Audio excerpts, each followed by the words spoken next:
Coming up next on Roland Martin Unfiltered, more protesters arrested at the hearing for Supreme Court nominee Brett Kavanaugh, and senators get into it with him as well over issues like Roe v. Wade.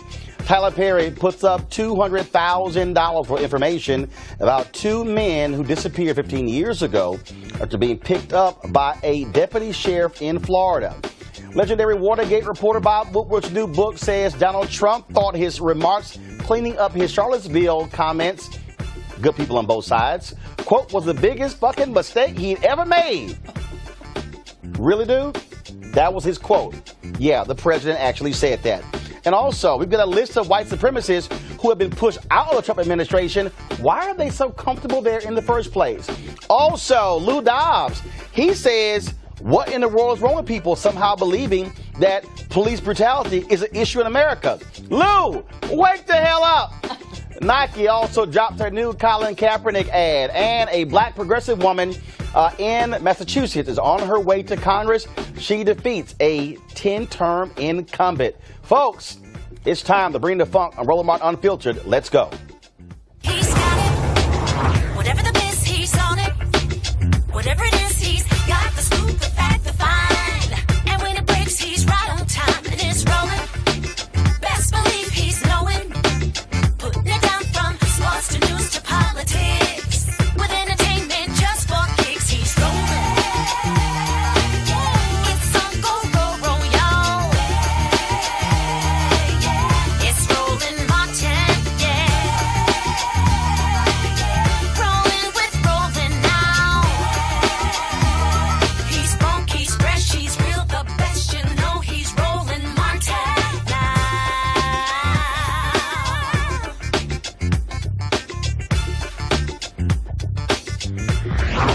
Martin.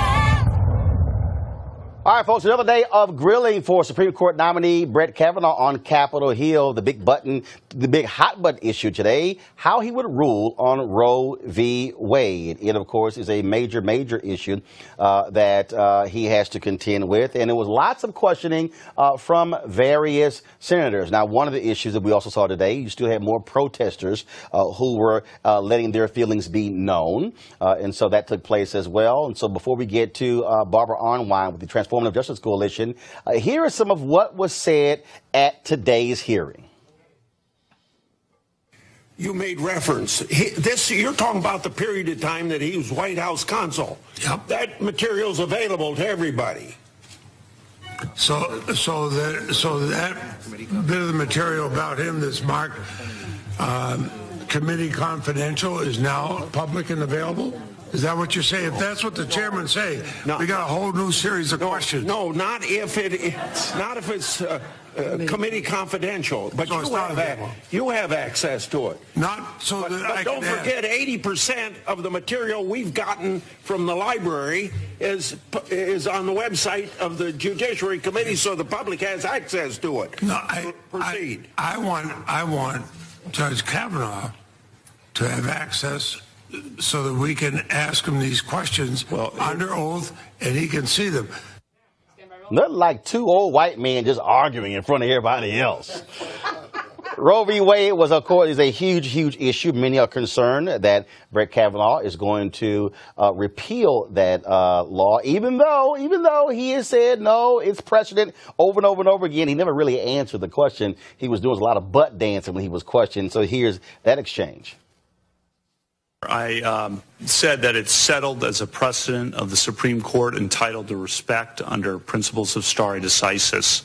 And one of the important things to keep in mind about Roe v. Wade is that it has been reaffirmed many times over the past 45 years, as you know. And most prominently, most importantly, reaffirmed in Planned Parenthood versus Casey in 1992. So yesterday we saw a number of people, 61 in fact, who were arrested for protesting in the hearing room. Well, today more protesters were there. It wasn't as vocal as it was yesterday, but they still have made their presence felt. Letting racism like this is like letting a loaded weapon lie around. Dissents against President Roosevelt's decision. Justice Jackson's. Ask him to suspend.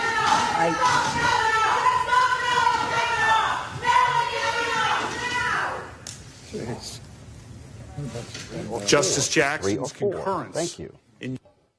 All right, folks. Joining us right now is Barbara Arnwine. She's Executive Director of the Transformative Justice Coalition. Barbara, how you doing? It's great to be here. All right. So yesterday was not as crazy as today wasn't as crazy as yesterday, but they started getting into very specific policy issues, and obviously Roe v. Wade was one. Senator Dianne Feinstein kept pushing Kavanaugh on that, and he kept talking about how it was a major decision, and the Supreme Court had affirmed it, and affirmed it several other times. But here's the reality. The reality is Donald Trump said he was going to appoint somebody who was going to overturn Roe v. Wade.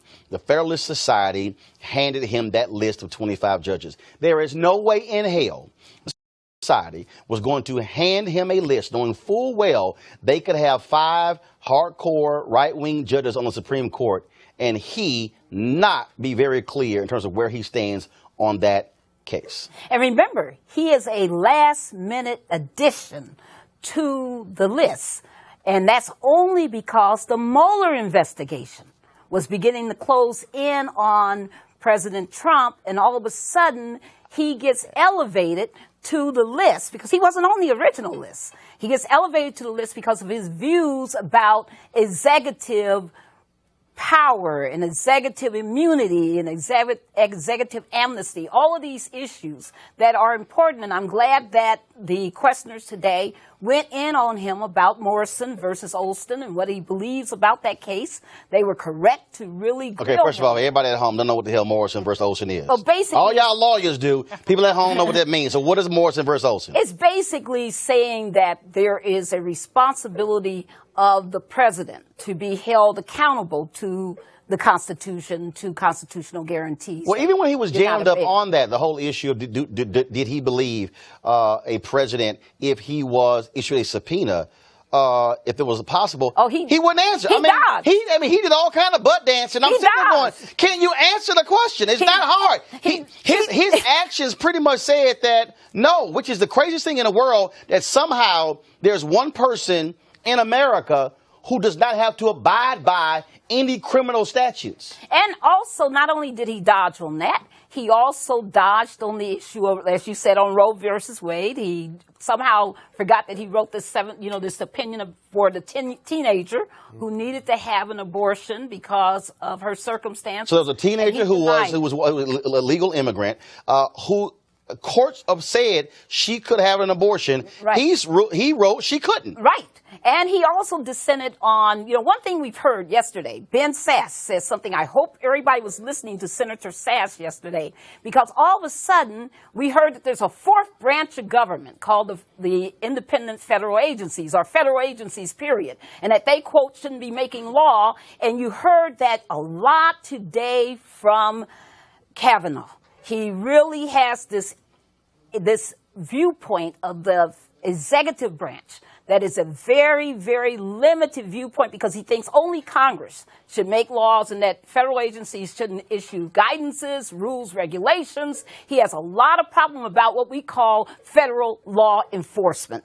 So it's no doubt that's why he ruled the way he did in South Carolina versus United States, which is the voting rights case where he approved a really ugly voter ID law that South Carolina had come up with that we knew would exclude tens upon thousands of people from being able to vote.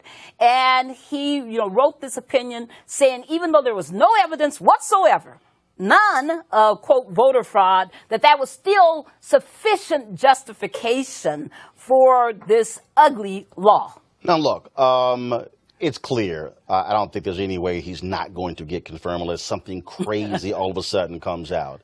But what was also interesting to me, and the last one I want to talk to you about, was his feelings on the issue of U.S. versus Nixon.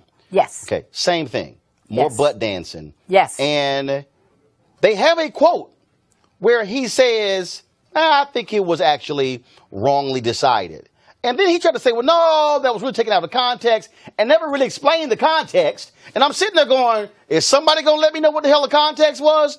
He essentially was laying the groundwork, again, that a president can do whatever a president wants to do. And essentially, he is above the law, which is why Donald Trump picked him out of everybody else on that sheet of paper. Absolutely. And I think, also I do think people need to watch what Lady was going after today about the whole Manuel Miranda hacking of the senators and whether or not he was engaged in that illegal criminal activity. Right. I think we need to keep our eyes on that. That's part of those 100,000 withheld documents. Some of that is there. So we need more information. But I also think that people need to really look at this candidate for his criminal justice viewpoints otherwise. Now, he's got this whole thing about the president is so exempt. But when it comes to the average criminal defendant, he is horrid. He wants, to have widespread search and seizure. He believes in stop and frisk at the extremist, ranges.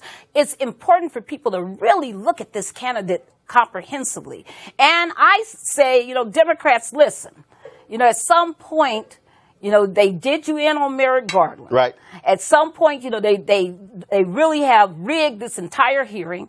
At some point, besides just being angry and saying things, what else you going to do? Well, first of all, I thought it was hilarious. What else you going to do? See Ted Cruz actually talk about how Kavanaugh agreed with Merrick Garland in about 96% of his cases. And then he said that Garland agreed with Kavanaugh in almost all of his. I'm sitting there going, well, why in the hell did y'all block him? Right. If all of a sudden, he was trying to make the case that, well, Merrick Garland was this great guy and that you agree with him in so many different rulings. Oh, yeah, but you were one of the folks who blocked Garland from even getting a hearing. I'm like, come on, that's a massive hypocrite. Barbara, we appreciate it. Thank you very much. All right, folks, tomorrow we'll be talking with Derek Johnson of the NAACP about their opposition to Brett Kavanaugh being on the Supreme Court. Let's talk about what happened, folks, with a major bank in America. 6 current and former employees of J.P. Morgan Chase had a $24 million victory today after they threatened a class action lawsuit that said systemic intentional race discrimination at Chase led to less lucrative assignments and lower pay for black financial advisors. Now, J.P. Morgan chose to settle rather than face a court battle. The settlement includes a $4.5 million fund to support anti-bias training and the recruitment and mentoring of black employees. All right, folks, let's talk about a huge victory in Massachusetts, where Ayanna Pressley beat Michael Capiano, a 10-term incumbent on the Democratic side. She will be the first person of color to ever represent the state of Massachusetts in Congress. With her victory, bottom line, y'all, she guaranteed to win in November. the number of members of the Congressional Black Caucus who are African American will exceed 50. Already, the CBC is the largest caucus on the Democratic side, and so Presley, she wins, and so we can't wait to have her right here on Roland Martin Unfiltered. And here's the huge thing. I'm going to talk about this with our panel in just one second. By her winning, another progressive goes down. And this is why it's important, folks, that you're not scared to run against people who are longtime incumbents. And so, last night, so I'm on Twitter and I'm following this whole deal, and someone on her campaign posted this video, and this is when Presley found out that she had won.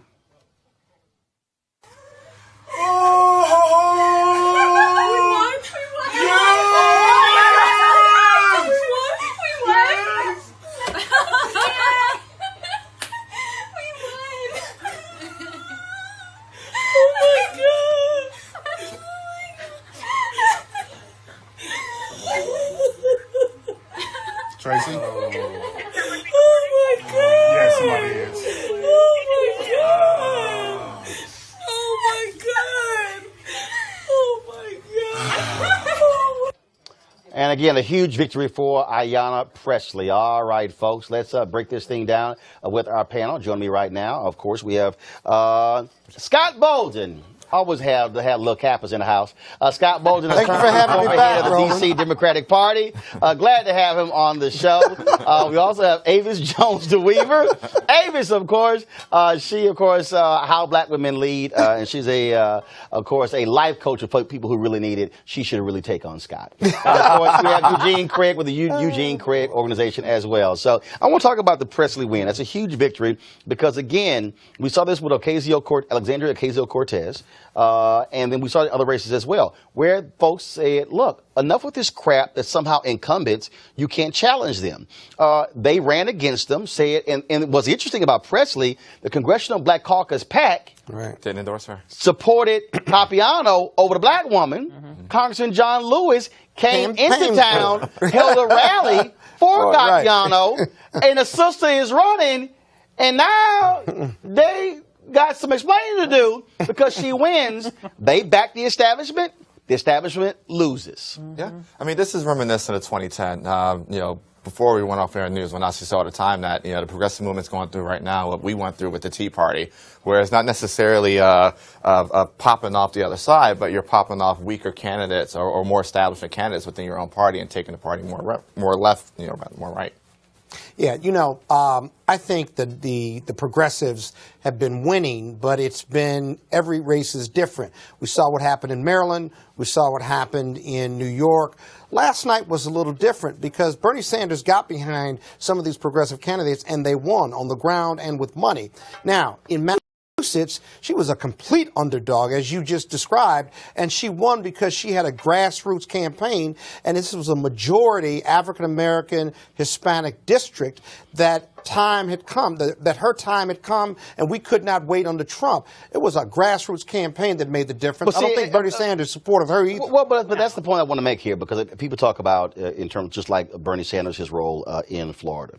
The reality is you can have Bernie Sanders support you all you want to, but if you don't go precinct to precinct, if you're not going door to door, registering people and getting the turnout, you don't win, Avis. And that's what we're seeing. And so, and what this is reminding me of, again, this is called old school politics. Absolutely. In fact, I think people it's not about the airwaves. Absolutely. It's the ground. And I also believe people are overinflating the importance of Bernie Sanders. I mean, people did not, we didn't have the result that we've had in Florida because of Bernie Sanders. We had that result because we had a good candidate who was out there doing what needed to be done to get those votes and to earn those votes.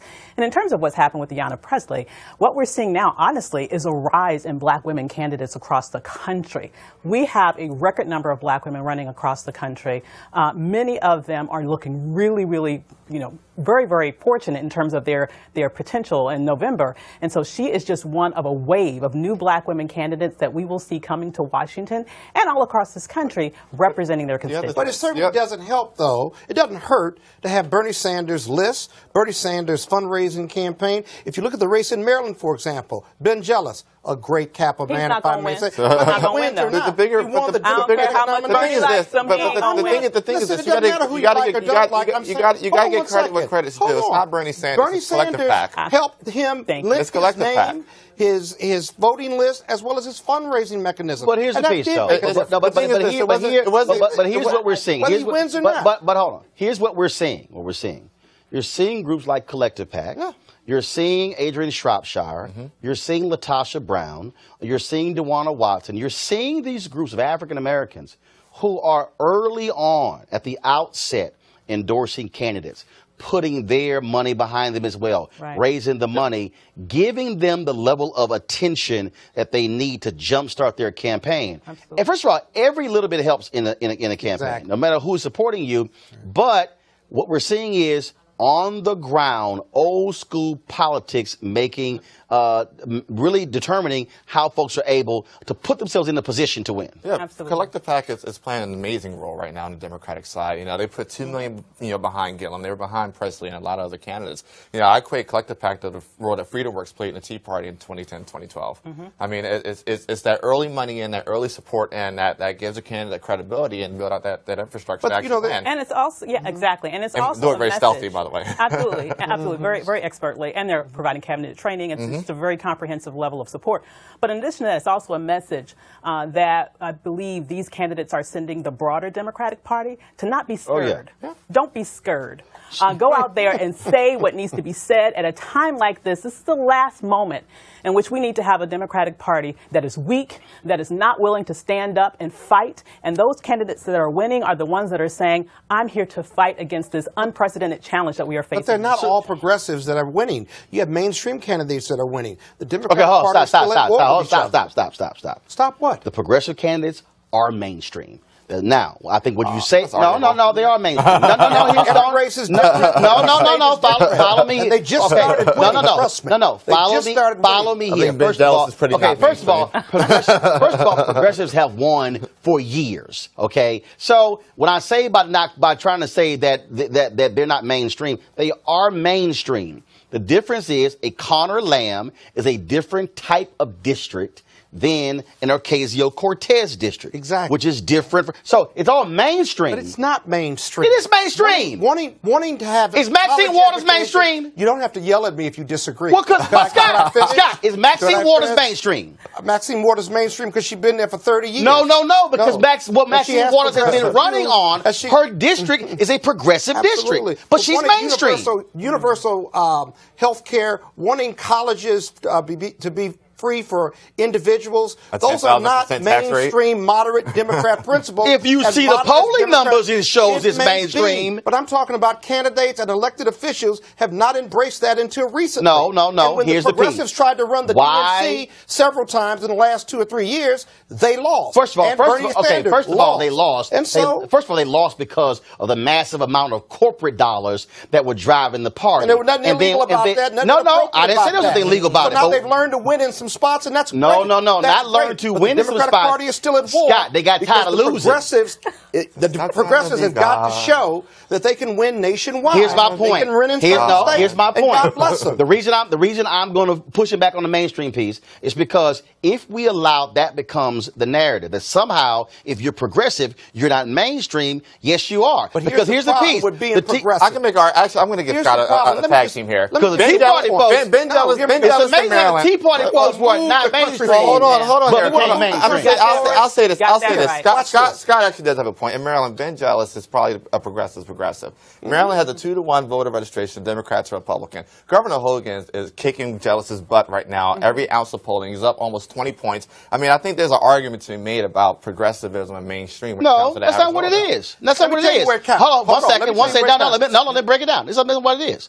Larry Hogan is great governor. Larry Hogan is a Republican, but Larry Hogan is governing as a moderate Republican. Let me hold up 2 Republicans in blue states. Larry Hogan in Maryland, Bruce Rauner in Illinois.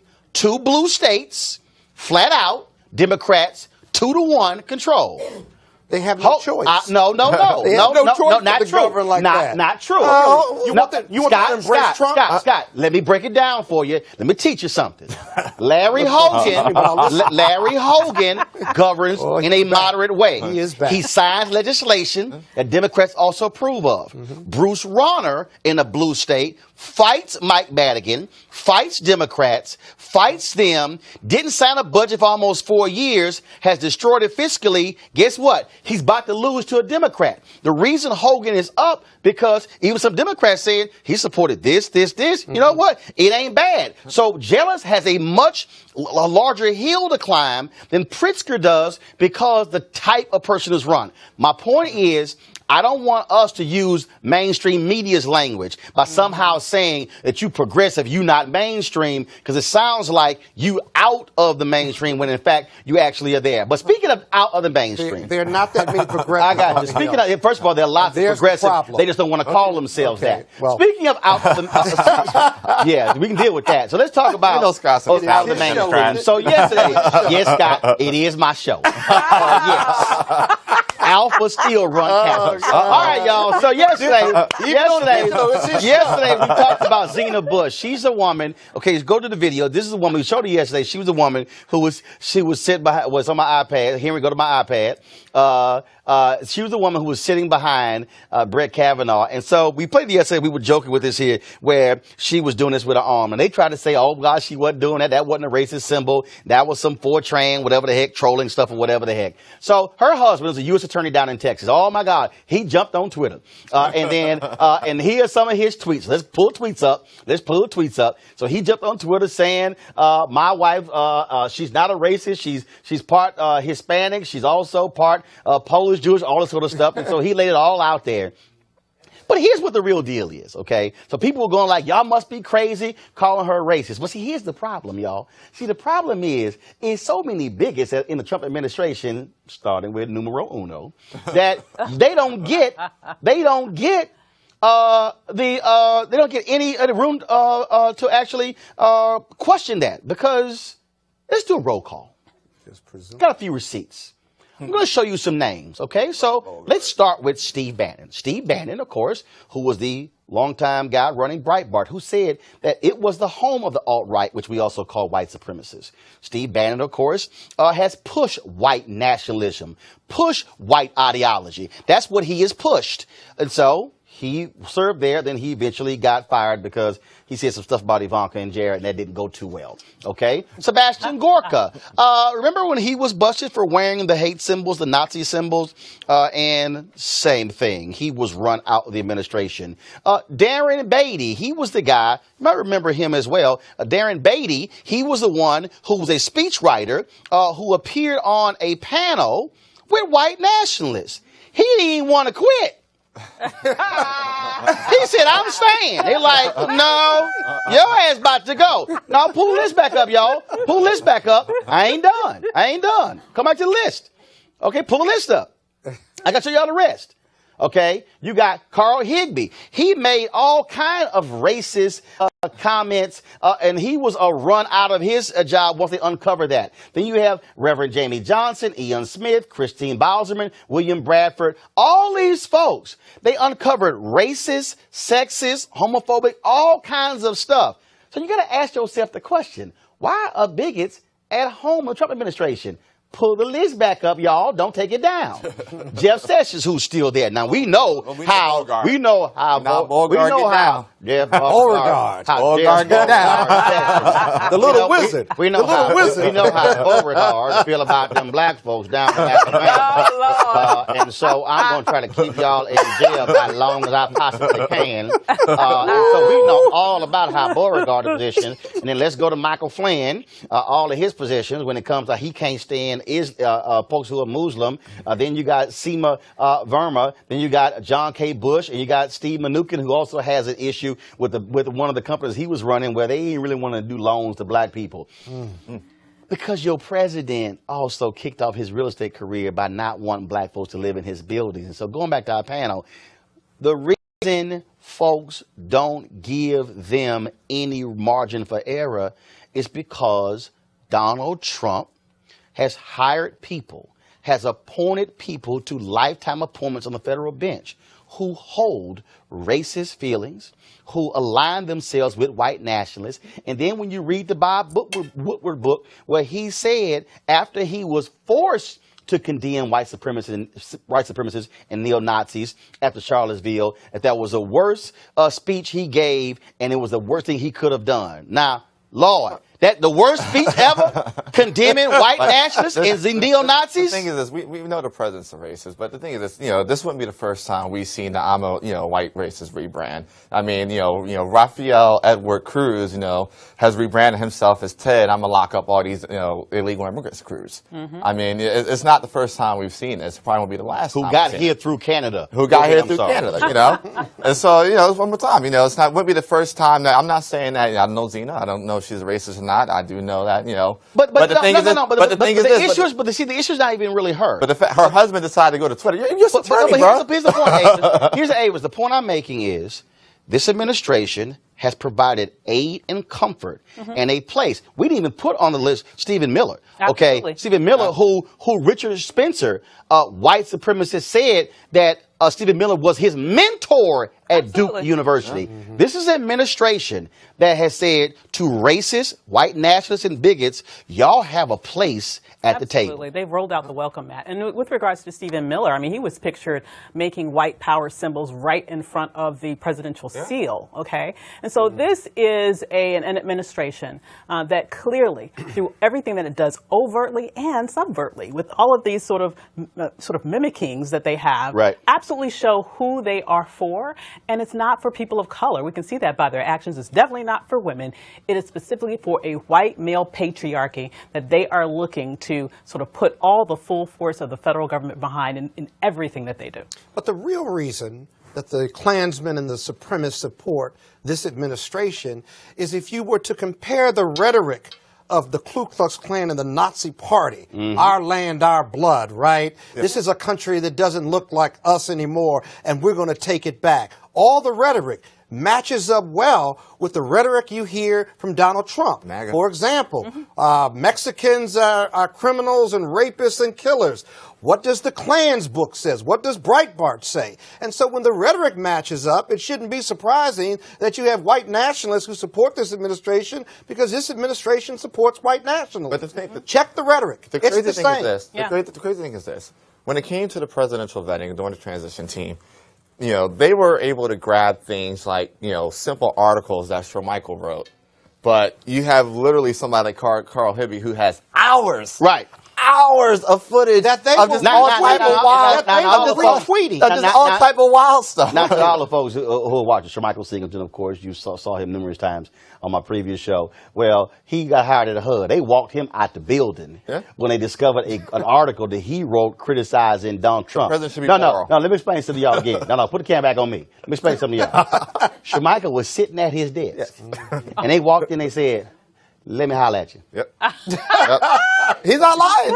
Y'all, he's not lying. He had to get up immediately and walk out. They walked him, a security escort, out the building, walked the brother out, but they will let Stephen Miller and all the rest of these white folks out who are racist and biggest in the administration stay in their jobs and give them more duties. Yep. Well, you remember, this is a president who you had to pull out of him any sort of condemnation of David Duke. Okay, so if you want any other example of how extreme he is and who he surrounds himself with, then that exactly is it. And we're going to take a break right now. When we come back, let's talk about extreme, y'all. First of all, we're going to deal with Colin Kaepernick. Nike has dropped this new ad that's an unbelievable ad. But Lou Dobbs, my former colleague at CNN, y'all, I really don't. I don't know when the lobotomy happened. At CNN. But Lou Dobbs, wait till we play this clip for y'all. I know. Please pray to the Lord. I got this video clip where Lou Dobbs basically says, "What's wrong with y'all? Police brutality don't exist." Oh my God. Yeah, he said that. We'll be right back. Roland Martin Unfiltered. Back in a moment.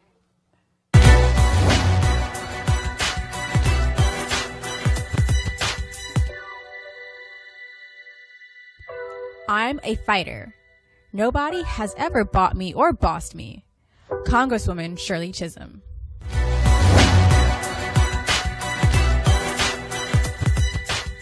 All right, y'all. So last night on Fox Business, y'all, Lou Dobbs was talking about the Colin Kaepernick story. Now, you know, he can't stand these black folks kneeling, fighting police brutality, not against the flag, not against the national anthem. I swear they can't read or listen.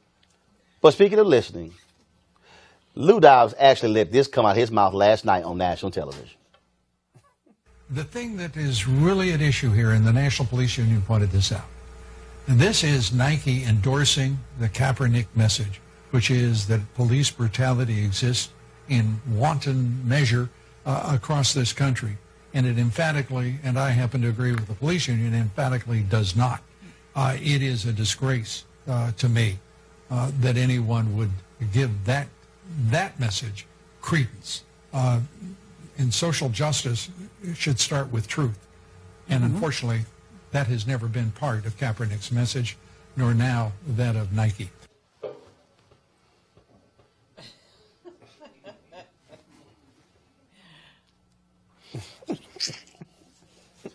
Where you gonna start?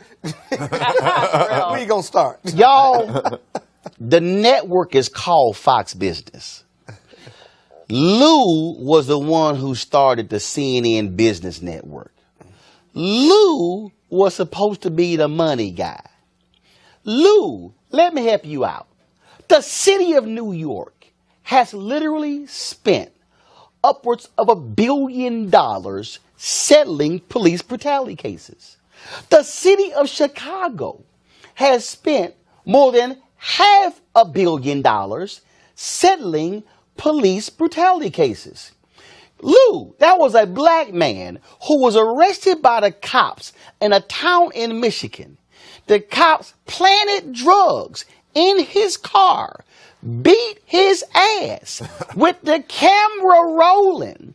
Dude sued them. They had to raise the taxes in this small town in Michigan to pay for the settlement.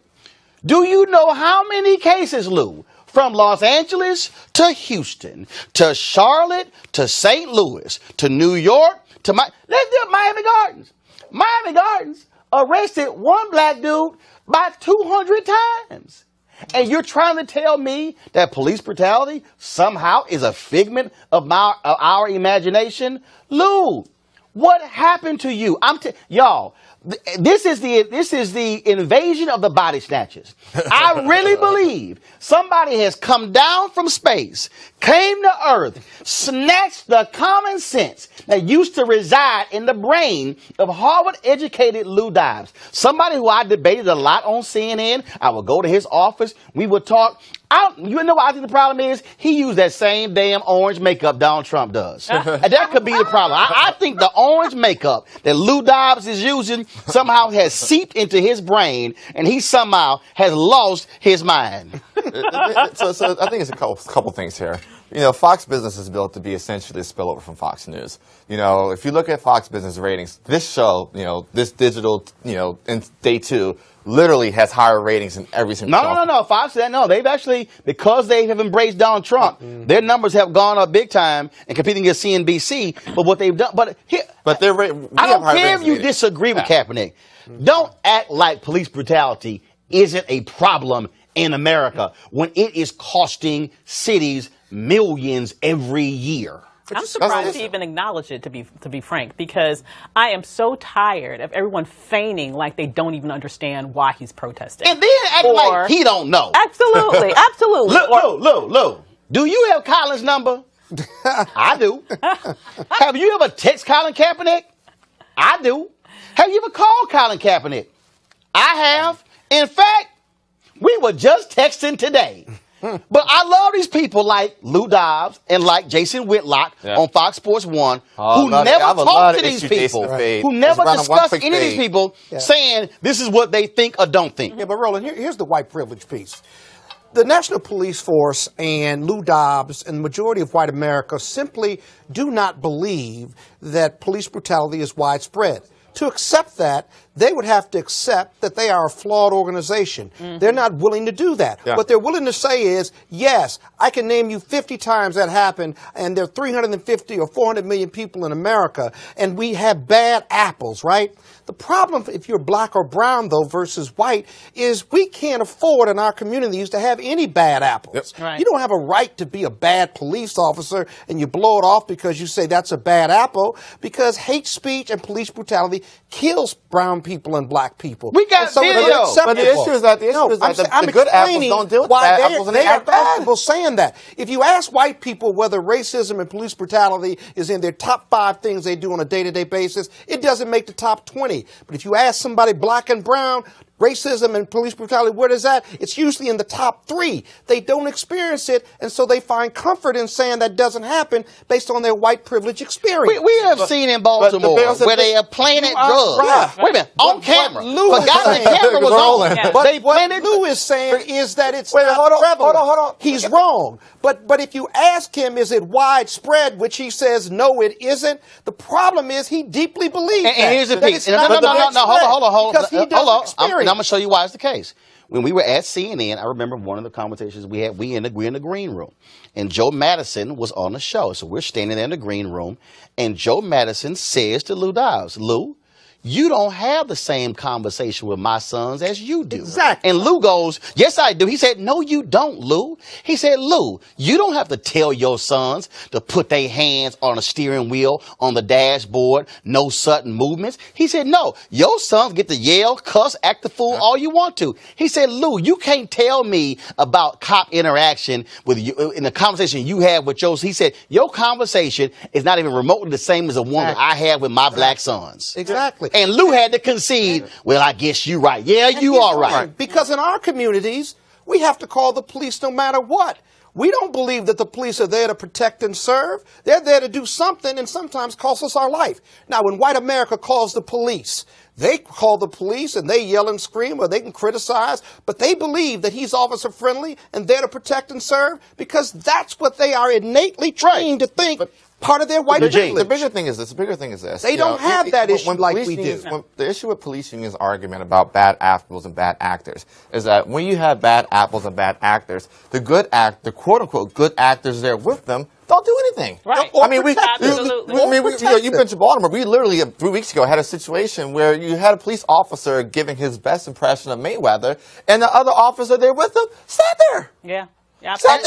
And they were black. And they're black. And they were black. And not always about white and black. Right. It's all about blue. It's all about blue. Absolutely. That thin blue line. That's really what it's about. And it's just it's insidious. And I also find it interesting. Here's this business guy, and he specifically, as you pointed out, talked about his support of the police union stance. I bet you that is the only time you will ever hear him say anything positive about any union. Okay, exactly. Yeah. And the only reason why he's aligned with them is because of this mythology that they push that there is nothing wrong that the police ever does, and at the same time they are getting away literally with murder day after day. And getting paid for it. And what really kills me, what really bring back that young boy who shot and killed. And what really kills me on these shows is that they'll book guests who don't know nothing about the subject. And the Lou Dobbs show is called Affirmation TV. It is. So no. That's all Fox Business though. That is literally the entire Fox Business Network. Affirmation TV. I've met because y'all know. See, first of all, Fox will call Scott because he's a different kind of brother. No, so they'll call Scott. He's a Catholic. I do battle on Fox and I do it well. Tucker Carlson don't say that. Loves to have Scott on. No. Laura Ingraham will call Scott. All the time. But y'all know they ain't gonna call Uncle Roro. I urge them to call you all the time. It ain't gonna. No, I urge them to call you all the time. Hold on. You didn't get the message. They called you. Y'all. They called you. Scott said, I urge them to call. Guess what? They must be calling Tyrone. Because they ain't calling Roro. Because you know why? Tucker don't want this heat. Laura Ingraham, she don't want this heat. And I give them both. Y'all know Sean Hannity don't want this heat. No smoke. And so I said, look, Fox, I am more than welcome. Matter of fact, we used to be in the same building as y'all. I am more than welcome to come on any of y'all show, talk about any of these issues, and I will wear my most conservative suit. I even wear a tie with y'all. But you know I'm going to hashtag bring the funk. Y'all just know. The next time I'm on, I'm going to urge them to call you again, Roland. And they're going to be like, okay, Scott, you can put my phone number in their phone. No, I've written it down and handed it over, and they say they're going to get to you. They went. Hey, here, put a camera on me. This how they like. They like, who is it? No, we ain't calling that. We ain't calling that one. We ain't calling that one. Well, I tried, Roland. I'm sorry. Yeah, but they like, we ain't calling that one. All right, folks, we're going to take a break. When we come back, we're going to talk about something that Tyler Perry is doing, a huge, all right, so first of all, I'm going to get to that in a second. I want to go to the break right now, and then we're going to come back. We're going to talk about Tyler Perry, what he is doing, trying to bring attention to this case out of Florida. 2 men, black men, Latino men, been missing more than 15 years, and guess what? A former deputy sheriff is the key to the whole story. We'll deal with that. Also, Colin Kaepernick and Nike when we come back after this break. Roland Martin Unfiltered.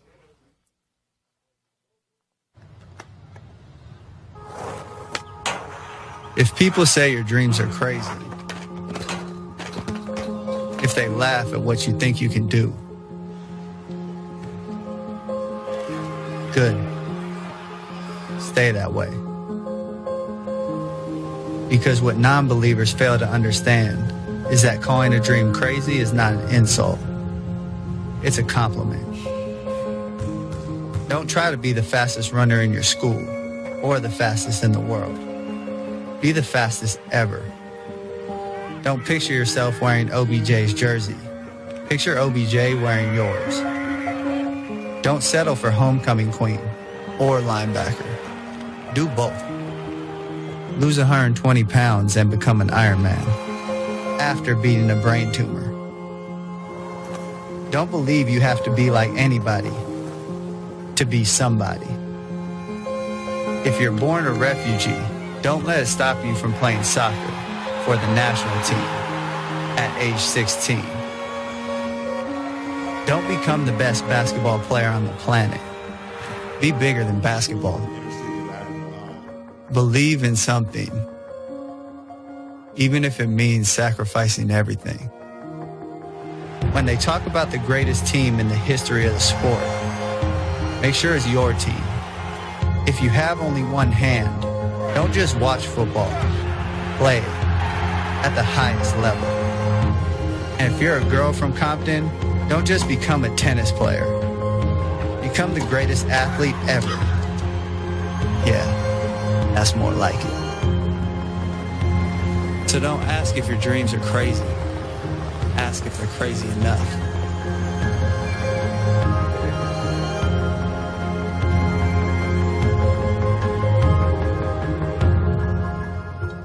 All right, folks, that was the new ad Nike dropped today. Of course, they announced yesterday that Colin Kaepernick is going to be the face of their 30th anniversary of the Just Do It campaign. But not only that, guess what? Nike is going to air that commercial during the first NFL game on tomorrow.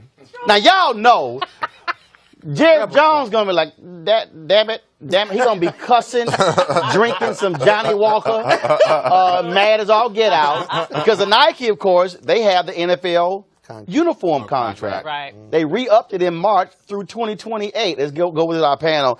Donald Trump is hot because he mad at Nike. He mad at Nike. And then so then you got Clay Travis, this conservative sports dude, talking about, Nike, they lost $3 billion in market cap. Well, first of all, if you actually study yesterday, all of the sports apparel companies' stock was down about at least from 1.5% to 3%. So what was the reason why their stock went down? The bottom line is nonsense. But of course, Nike stock rebounded today. That's what stocks do. They go up and they go down. Right. But what's interesting is that Nike, again, a major NFL partner, is rekindling the Kaepernick deal. The NFL is kind of like, man, we thought we had that Negro. Now y'all bringing it back. Well, Well, go right ahead. I mean, the thing is this. I mean, there's no argument NFL can make for not, for Kaepernick not being assigned None right now. I mean, when you have a trash, you have a trash quarterback in Baltimore, you got a trash quarterback in Buffalo. I mean, you got a trash quarterback in Miami. Bears, Chicago. I mean, you got Chicago got a trash quarterback. I mean, Phillip Rivers is on the dick. I mean, there are a lot of trash. I mean, they're complete garbage, like quarterbacks in the NFL. There's no argument you can make, and not even as a backup, as a second string. And so, what Nike's showing is that, listen, they kept him signed from 2011 on, kept him on the shelf, waited for the right moment to pull the trigger and pop the bullet. And listen, I can't wait for the cap line to drop. No, I think go ahead. I'm gonna, when it drop, I'm gonna hit my uncle Scott and my uncle Roland and say, listen, Christmas is coming up. These cap 17s. No. Here's the deal. No, first of all, and just so y'all know, again, I mean, I wasn't fronting. I mean, I do talk to Colin Kaepernick, and so Nessa, who was his girlfriend, DJ out of New York. She's been wearing this I'm with Cap hashtag I'm with Cap jersey. It's a black jersey, number 7. Those are going to be for sale real soon. And so I've been telling him for the last 2 months, like, dude, what a jersey. Because here's the deal. I'm not wearing any Houston Texans gear. Y'all know how I feel about my Houston teams. But I'm not wearing any NFL gear as long as he's not in the NFL. And so I took all my Texans golf gear out my bag. I'm putting all this stuff in the box. I'm not wearing it. And so I said, Cap, get the jersey so brother can wear that every Sunday. Right. Yeah.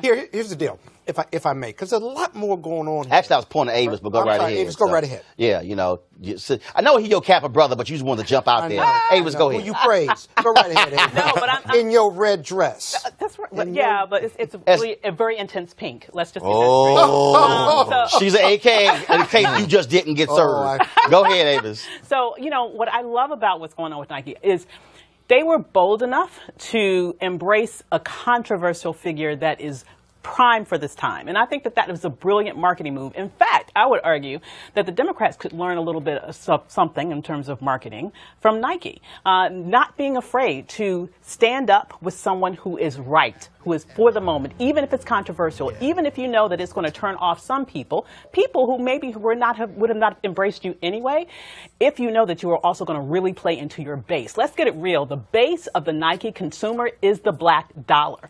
So it was a brilliant and black athletes. Always has been. So it was a brilliant business move in addition to being a socially conscious move. This is still a business and they're about making money, and this was a brilliant move in terms of the timing is really important. Now let's unpack it. First of all, let's not forget about the arbitration that's going on, whereby the arbitrator found that the case could go forward because there was enough information through discovery that was produced that he could find that there was collusion among the owners. That's incredible because the depositions of the owners had to reveal something. Right. Secondly, that ad you've run and they're going to run, right? The beauty of that ad is it talks about his principles, what he stands for, what he's lost without saying one word about the NFL. But it's also showing other individuals and saying, if you want something, go for it. Right. And so it's hard. Got nothing to do with the if national Donald anthem Trump or anything wants to talk else. about this here, he talked about the brother who's going to the NFL this year, who played for Florida, who didn't have a hand. Right. I mean, so no, it's a brilliant ad. And again, Nike has always been about in terms of thumb in their face at authority. And I'm telling you, I know the NFL desperately does not want this to be a subject. Of course not. Because there are a lot of black people who made it clear they are not watching NFL games. And they said, I'm not watching on Thursday, I'm not watching on Sunday. And I know they are cussing like, why did we re-sign that deal in March? But watch Trump. Trump's tweet on Nike, who is a tenant in one of the buildings that he owns, he said, I respect them honoring the First Amendment. They have a First Amendment to do this. But you don't respect and honor Kaepernick, who's the subject of their ad. Unbelievable. That means he wants that the check. height of hypocrisy. He wants that check. All right, that's y'all. right. All right, y'all. So let's talk about what's happening in Florida, of course. So Tyler Perry was watching this show on Discovery ID, and he saw this story about a case out of Florida where two men have been missing for more than 15 years. Felipe Santos and Terrence Williams were both last seen alive in the company of former Deputy Stephen Calkins. Now, Perry saw the case and said, wait a minute, something's going on here. So he offered $100,000. He offered $100,000 for information dealing with the case. Santos and Williams have never been found. In fact, the deputy has refused to even participate in the grand jury. He's no longer on the police force. Now, in Florida, a person is presumed dead after 5 years. And so what Tyler Perry did, he called up Ben Crump and said, I want you to file a civil lawsuit against this cop so we can get to the truth of what happened. Because here's the piece. This former deputy sheriff has refused to participate in the grand jury hearing, but he can't ignore testifying in a civil case. This morning, Tyler Perry was on Good Morning America. This is what he had to say. You and so many others feel that these kinds of cases do not get the national attention that they so richly deserve. And you were brilliant in your press conference yesterday when you were talking about this is not a black and white issue. Can you just expound on that?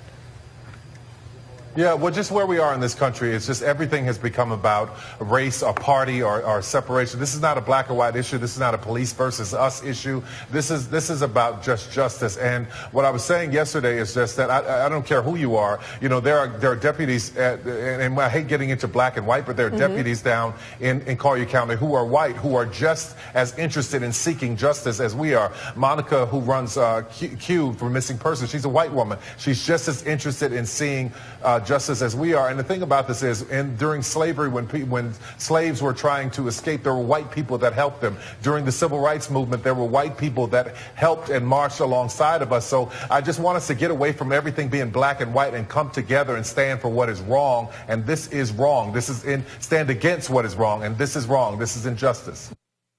Folks, joining us right now is attorney Ben Crump. Ben, how you doing?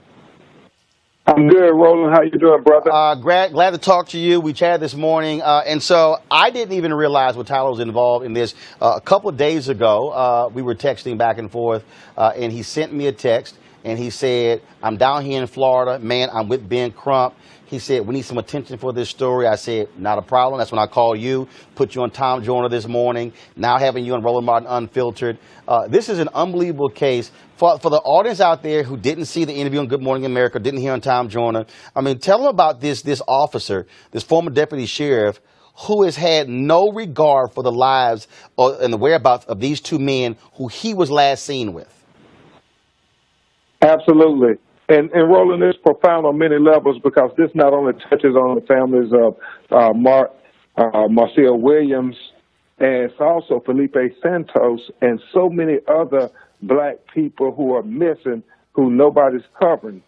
Tyler, when he and Marcel Williams called me, he said, you know, Ben, when there's a tragic killing, and rightfully so, like Trayvon or Michael Brown, everybody is giving it attention. But when one of our loved ones go missing, the press, mainstream media, nobody says a word, and these families are often all alone.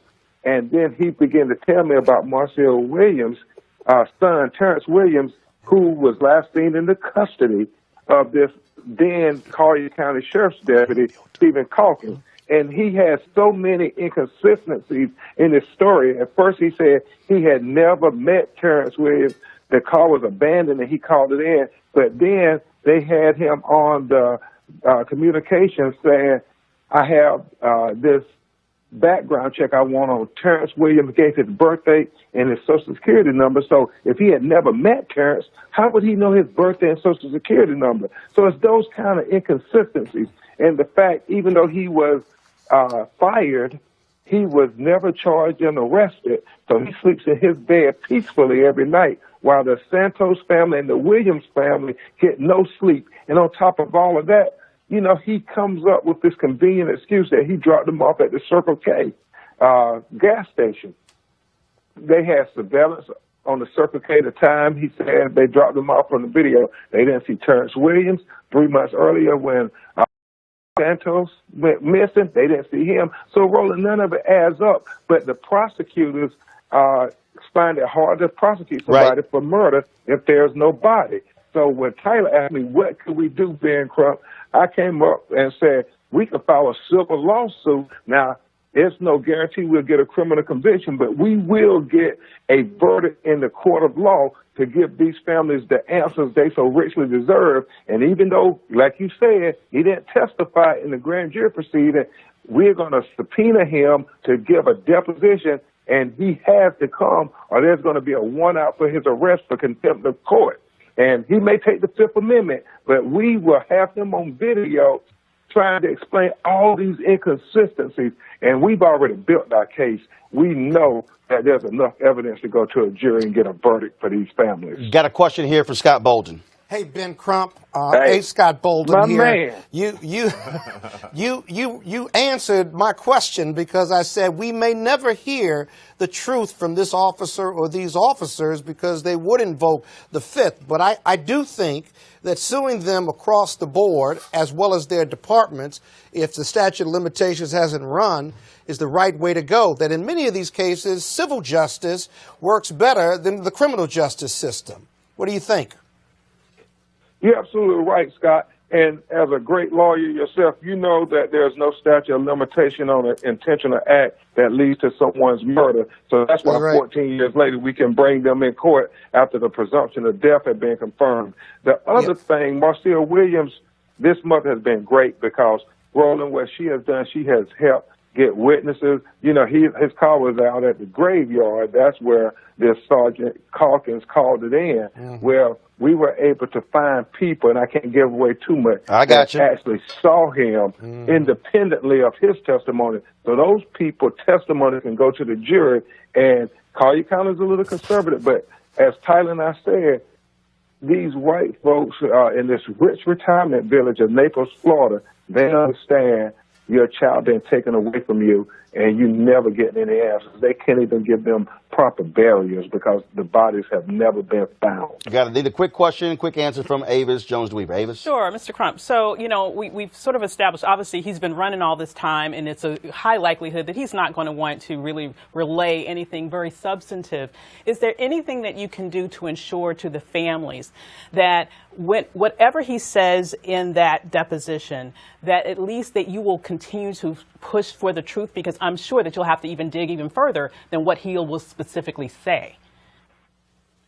Absolutely. I'm going to call people like Scott Bolden, and we're going to have a million questions for this one time that we get to sit this guy down. To you too. And when we get to sit him down, Scott and Roland, Avis, we're going to make sure that no question goes unasked, and regardless of his answer, we're going to supplement all the record with the evidence to put forward the notion of exactly what happened, put this puzzle together, and solve this murder mystery. Ben Crump, first of all, we're going to give it up for Tyler also. He initially put up $100,000. He's now added another 100, so there he has 200,000 information leading to finding out what happened to these two men. And so we certainly appreciate it. Give our best to their families. Attorney Ben Crump, we appreciate it, man. Thanks a lot. Thank you, Roland. So many black people are missing, and we have to come back and talk about that, Roland. Oh, no, absolutely. Well, that's one of the reasons why I created Roland Martin Unfiltered, so we can have our own place to share our stories. The reality is mainstream media ignores this. If you're a white woman, you come up missing, every single one of these networks will talk about it because, frankly, it's run by white executives. And when they see a white woman coming up missing, they think about their mother, their daughter, their niece, or their cousin. But when it's black, nobody gives a damn, and so that's why we have to have our own platform. So, Ben Crump, we appreciate it. Thanks a bunch. Thank y'all. God bless. All right, folks. Tomorrow, I was going to do it today. I was going to roll some of the... You know what? I'm going to just do this real quick. Give me the first page. So, there have been a number of people who've already given to our Bring the Funk fan club to make this show possible. And so, our goal is to get 20,000 of our fans to contribute a minimum of $50 each for us to raise money to help put this show on. Because here's the deal. If we have to rely solely on advertisers, then who's controlling the message? We want this to be as independent as possible, and I keep making this point. We must control our narrative, but also fund our own freedom. And so I want to give a shout-out to 3B Resources Group Public Relations, A&L International Group of Color LLC, Ada B. Brooks, A. Hubert Productions. Y'all can roll the list, please. Ainsley Reynolds, Aisha Cephas, Alan Dunkley, Atlantis Martin Lee, Albert Walker. Look at my niece giving money to the show. I pay her, so she actually gave my money right back, but it's all good. Albert Watkins, Alfonso Thomas, Alan Ventures. I thought we had their names. We're supposed to be scrolling them, folks. Okay, Alonzo Slade, Altamise Akiva, Alvin Harris, Amanda Rice, Anastasia Lee, my other niece, Andrea Dansby, Andrea Franklin, some of the names. And so what we're going to do is every day I'm going to read names of people who've already given to our fan club. And so I want to give them a shout out. And so we have their names on our website. We're going to also put them on social media as well. And so if you want to support Roland Martin Unfiltered, go to RolandMartinUnfiltered.com. And again, you can give any amount. And I'm going to have for you on Friday, I'll just give you a tidbit. There was a sister, 92 years old, out of New York, who sent a handwritten letter to my office in Chicago with a $500 check. Wow. She said, it's amazing what she wrote. And she said, why your voice matters. She says, and I want to make this show a success. And so we want to thank her and thank so many others. So again, go to RolandMartinUnfiltered.com. Appreciate it. Eugene Craig, Avis Jones, the Weaver, and yes, the Kappa down there. Scott Bolden. If I write a check, sizable or small, will you give me a shout out? Is that how the rules No, first go? of all, we don't take checks from you, Scott. We need cashier's check or cash, or it's going to have to be via Square. I mean, no. Positive. No. About me and my money. No. No. Actually, it's Erica's money. Oh. So that's there. So he didn't want to go there. All right, y'all. Don't forget the restream of this show, 10 p.m., 2 a.m., 6 a.m., 10 a.m. And we want to see your comments as well. It has been a fabulous day. Thanks to our panel, all of our guests as well. Tomorrow, guess who's in the house? Omarosa. Uh-oh. I've got a few questions. That's tomorrow, right here. Roland Martin Unfiltered. We keep it black and we keep it real. I got to go. Holla! Whatever the